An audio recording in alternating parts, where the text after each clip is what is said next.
हम पूजा पाठ करते हैं पूरे दिल से, बट महाराज जी कभी कभी विश्वास टूटता आप है। हमें बताओ, अभी खेती बोओगे तो आज ही रोटी दाल उसकी पालोगे क्या? किसका प्रश्न है? अभी खेती बोओगे, गेहूं बोओगे तो आज ही रोटी बना लोगे क्या उसकी? कितनी पूजा पाठ करते हो, कितना जप करते हो, कितना ध्यान करते हो, लेकिन पीछे जन्मों के जो किए हुए पाप कर्म है, उनका जो बनकर प्रारब्ध है, उसको कौन भोगेगा? पीछे की फसल अभी खाओ और अभी की फसल आगे मिलेगी। संत महात्माओं की तुलना में तुम कितना भजन करते हो? तुम्हारे पास तो और भी कर्तव्य कर्म है, और भी व्यवहार है। हमारे पास तो एक ही कर्तव्य कर्म है, केवल भजन। तो हमें भोगना पड़ रहा है, तो तुम्हें भोगना नहीं पड़ेगा? अगरबत्ती धूप बत्ती लगाती हो, इससे तुम्हें भगवान में अश्रद्धा हो जाती है, तो भगवान को नौकर समझा है क्या? फिर अश्रद्धा क्यों? अश्रद्धा शब्द क्यों? अश्रद्धा नहीं है, पर मेरा प्रश्न ये है कि जो आने वाली युवा पीढ़ी है, जो बच्चे हैं, जो देखते हैं, तो उनका विश्वास। हाँ, आने वाली युवा पीढ़ी गर्लफ्रेंड बनावे, बॉयफ्रेंड बनावे, जहर जैसे व्यसन करे, गंदे आचरण करे, भगवान पर श्रद्धा करे, तो नरक जाओ, दुर्गति भोगो। अगरबत्ती लगाने से हमारा प्रारब्ध बदल जाएगा? इतनी बड़ी तपस्या है, पाप किए हो तूफान जैसा, पहाड़ जैसा, और अगरबत्ती के धुआं से पहाड़ उड़ाना चाहती है, उड़ जाएगा क्या? पाप करते समय सोचते हैं भ्रूण हत्या, गर्भ हत्या, बलात्कार, चोरी चोरी, नाना प्रकार के पाप करोगे, जब वो फलीभूत होंगे तब श्रद्धा करो भगवान पे, अश्रद्धा करो, भोगना पड़ेगा तुम्हें। अगरबत्ती लगाओ चाहे धूप बत्ती लगाओ, अवश्य में भोक्तव्यम कृतम कर्म शुभाशुभम।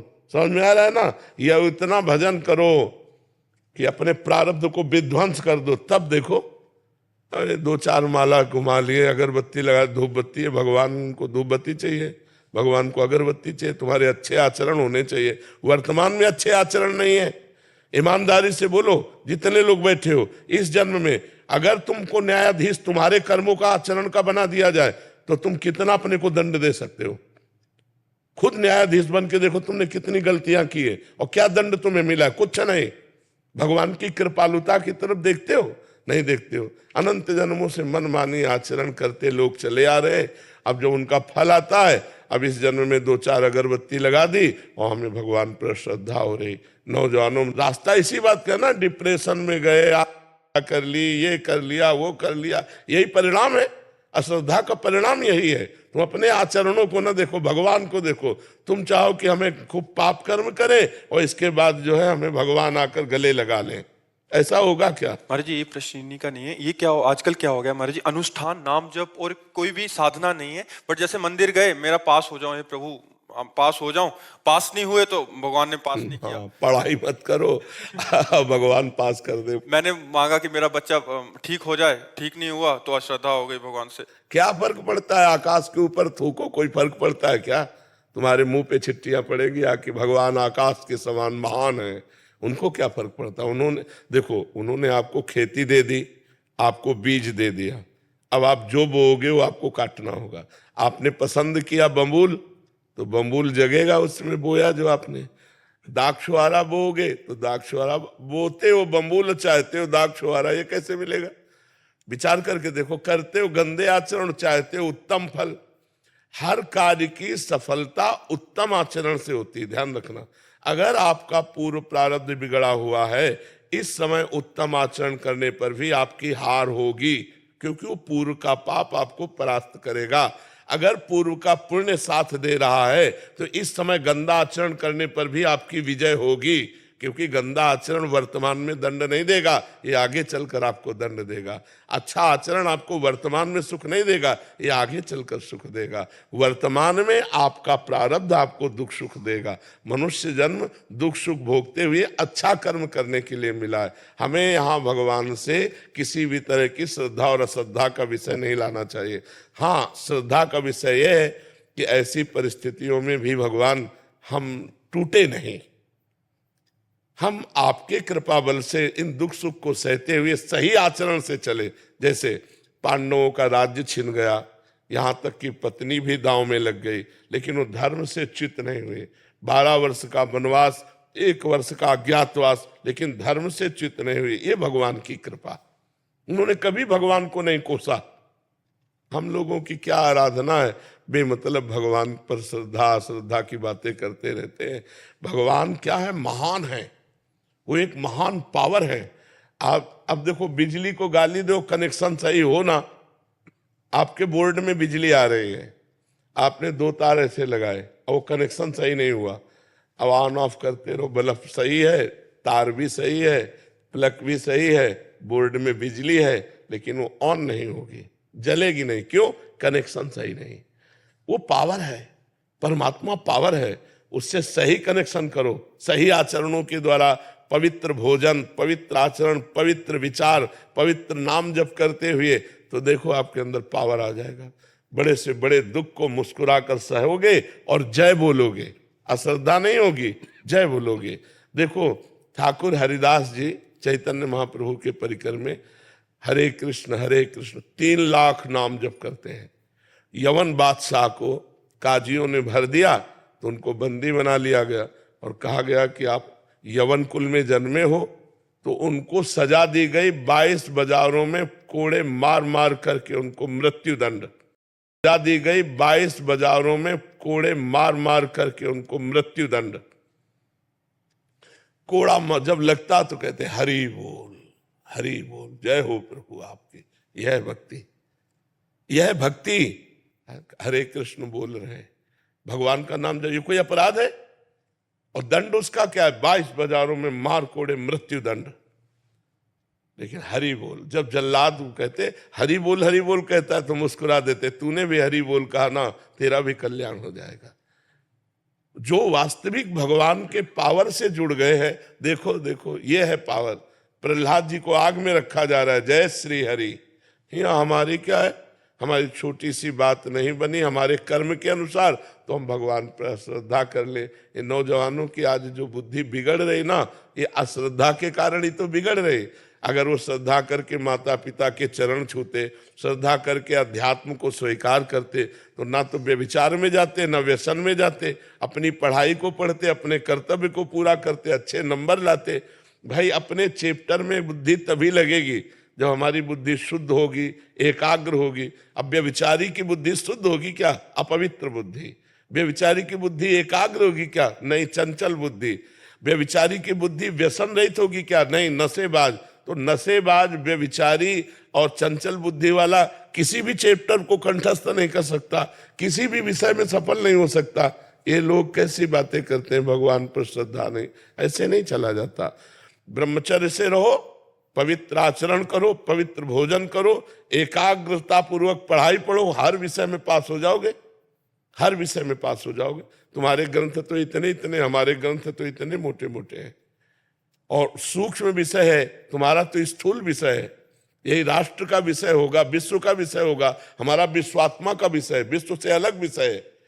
ये विश्व में जो दिखाई दे रहा है उससे अलग विषय है, हमारा सूक्ष्म विषय है, उसको पढ़ना है। अब ब्रह्मचर्य नहीं रहोगे तो बुद्धि शुद्ध नहीं रहेगी, आहार गलत करोगे बुद्धि से। अब आजकल के नए नए बच्चे वो क्या कहते हैं, वो जो सेमई जैसा होता है, हाँ लूडन, ये हार रह गए हैं, नहीं रह गए। 1 किलो मठा और 4 रोटी और उसमें हरी धनिया का नमक मिला खाओ, दंड बैठक मारे तो समझ में आवे नहीं। अब इतनी सी चाय पी लिए और ये चाउमीन वाउमीन खा करके गुजारा कर रहे और अपने को स्वस्थ रखना चाहते हो।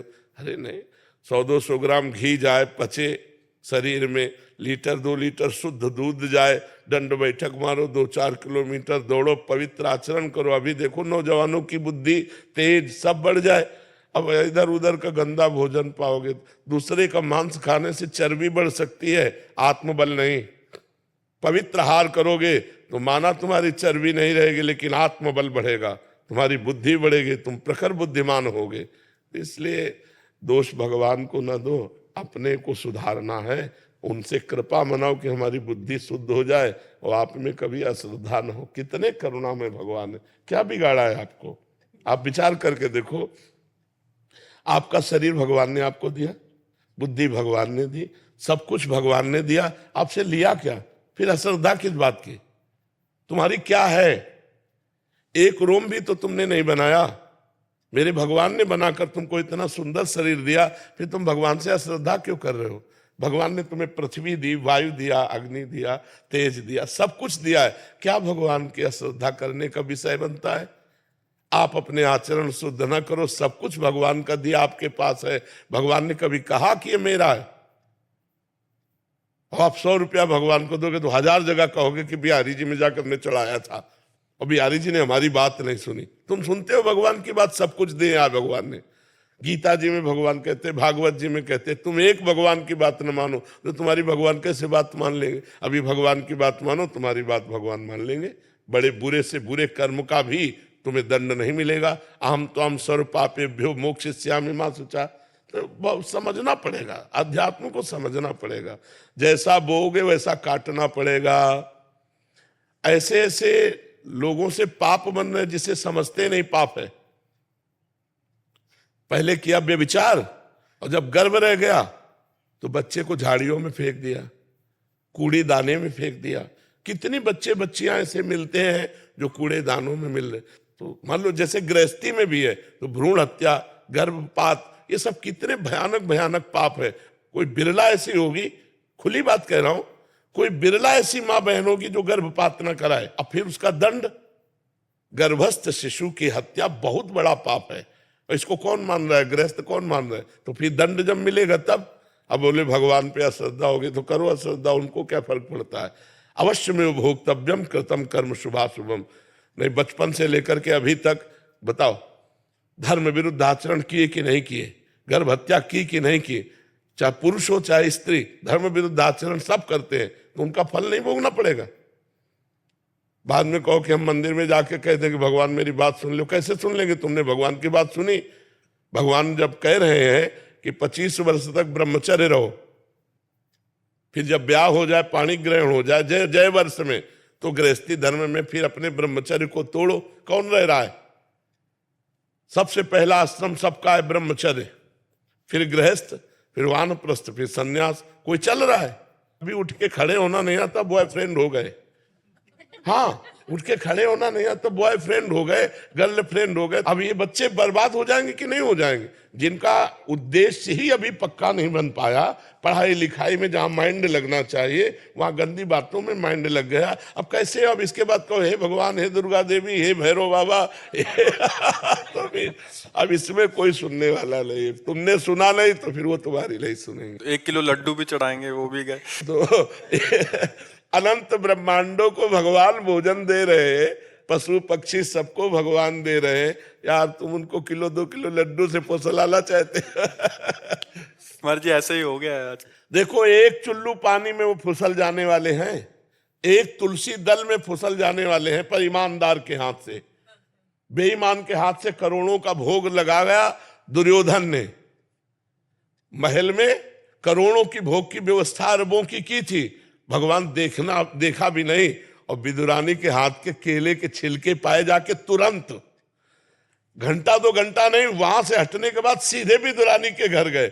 दुर्योधन से कहा मुझे भूख नहीं है, और वहां जाके कहा भूख लगी लाओ। और वो ऐसी प्रेम में बावरी कि गूदा फेंक रही, छिलका दे रही, महाराज छिलका खा रहे। वाह वाह। देखो, ये अखिल कोटि ब्रह्मांडों का मालिक है, अरबों का भोग व्यवस्था किए दुर्योधन, भगवान ने देखा भी नहीं। और विदुरानी के हाथ के छिलके पा रहे हैं। कैसे? वो तो चुल्लू भर जल में रीझ जाने, पत्रम पुष्पम फलम तोयम ये में भक्ता प्रेक्षति। भगवान को यार वैभव चाहिए, सारा वैभव तो उन्हीं का है। सोने की खान, चांदी की खान, सब पृथ्वी में उन्हीं का है। उनको 100-200 ग्राम सोना, अरबों का भोग व्यवस्था किए दुर्योधन, भगवान ने देखा भी नहीं। और विदुरानी के हाथ के छिलके पा रहे हैं। कैसे? वो तो चुल्लू भर जल में रीझ जाने, पत्रम पुष्पम फलम तोयम ये में भक्ता प्रेक्षति। भगवान को यार वैभव चाहिए, सारा वैभव तो उन्हीं का है। सोने की खान, चांदी की खान, सब पृथ्वी में उन्हीं का है। उनको 100-200 ग्राम सोना या 100-200 ग्राम लड्डू पेड़ा, इससे रिझाया जा सकता है क्या? वो हमारे पिता, हमारे स्वामी, हमारे मालिक है, उनको हम क्या रिझा सकते हैं? हम तो अधिकार पूर्वक कह सकते हैं कि आपको ये काम बनाना होगा। कब? जब हम उनकी आज्ञा पे चलेंगे। जैसे अपने आप पापा की 10 बात मानते हो तो एक बात तो मनवा ही सकते हो आप। पापा की 1 को न मानो, 10 अपनी मनवाना चाहो तो थप्पड़ी आ जाओगे। नहीं तो